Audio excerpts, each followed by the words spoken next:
पावसाळा म्हटलं की सगळ्याला चटपटीत खमंग खाय वाटते बघा, लहानांपासून मोठ्यांपर्यंत. गाड्यावर मिळते तसं मुगाची डाळीची भजी म्हटते की सगळ्याला आवडते बघा. त्याच्यासाठी मी वाटीभर मुगाची डाळ 2 तासापूर्वी स्वच्छ धुवून त्याच्यामध्ये पाणी टाकून भिजत ठेवले होते बघा.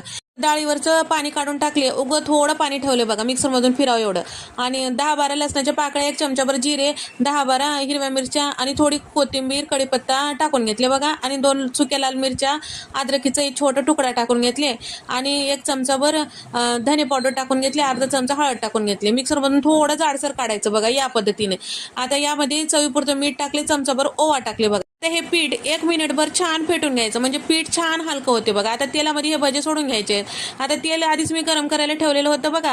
हातानेच हे छोटे छोटे भजे आपल्याला तेलामध्ये टाकून घ्यायचं, छान लालसर होईपर्यंत तळून घ्यायचं. याच्यामध्ये थोडे 2-4 मिरच्या बी तळून घ्यायचं. मिरच्या तळते वेळेस थोडंसं त्याला चीर देऊन तळायचं, म्हणजे अंगावर उडणार बघा. तुम्हाला जर ही रेसिपी आवडली तर लाईक करा, शेअर करा, सबस्क्राईब करा आणि त्याचबरोबर अशाच